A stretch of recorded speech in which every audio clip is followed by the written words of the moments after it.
दापोलीतील ऐतिहासिक आझाद मैदानात हिंद फाउंडेशन तर्फे आयोजित केलेल्या वणू चॅम्पियन्स ट्रॉफी 2017चे मानकरी ठरले आहेत अंजर्लातील शिवशक्ती संघाचे खेळाडू। अतिशय उत्कृष्ट अशी कामगिरी या संघाच्या खेळाडूंनी केली। अतिशय अटीतटीच्या सामन्यामध्ये हनान कतार संघाचा त्यांनी पराभव केला। हनान कतार संघाला उपविजेते पदावरच समाधान मानावं लागलं। हिंद फाउंडेशनचे अध्यक्ष अब्दुल रहमान वणू यांच्या हस्ते विजेता आणि उपविजेता या दोन्ही संघांचा सन्मान करण्यात आला। आम्ही या टुर्नामेंटला म्हणजे पहिल्यांदाच खेळायला आलेलो आणि दरवर्षी ही टुर्नामेंट आम्ही खेळायची इच्छा असते, पण आम्ही या टुर्नामेंटला आलेलो आणि आम्हाला जिंकायचं आणि आम्ही जिंकून दाखवलं। शिवशक्ती संघाच्या कर्णधाराला आझाद मैदान प्रचंड आवडलं।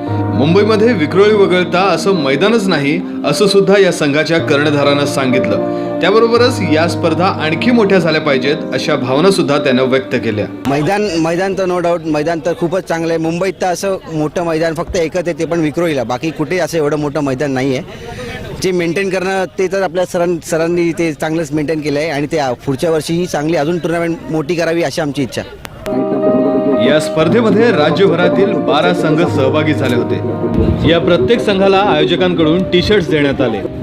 हिंद फाउंडेशनचे अध्यक्ष अब्दुल रहमान वणू यांनी इथले खेळाडू चांगले व्हावेत, इतरही ठिकाणच्या स्पर्धेसाठी तयार व्हावेत यासाठी या स्पर्धेचं आयोजन केलं। दरवर्षी ते या स्पर्धेचं आयोजन करतात आणि त्यांना भरभरून प्रतिसाद मिळतो।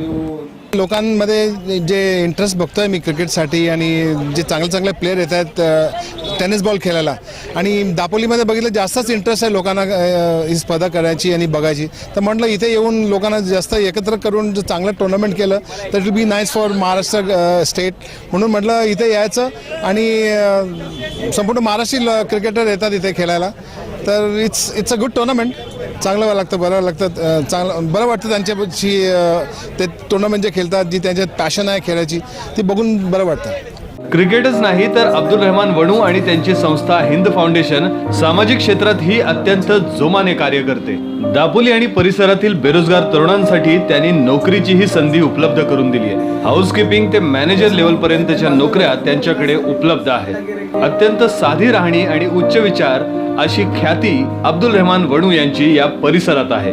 इकडची लोक जी आहेत त्यांना जर नोकरी आपण दिलं तर कोकणातलं किंवा दापोलीची उन्नती जास्त होईल असा विचार करून म्हटलं इथल्या लोकांना पण जे तरुण आहेत त्यांना टाइम वेस्ट करून इथे जायचं तिथे जायचं वेळ घालवायचं, त्याच्यापेक्षा त्यांना जॉब दिला तर चांगल्यापैकी आपल्या कामावर लागतील, आपली फॅमिली चांगल्यापैकी त्यांची वाढेल आणि डेव्हलपमेंट चांगलं होईल एरियाचं, म्हणून म्हटलं इथे जाऊन हे काम चालू करायचं म्हणून।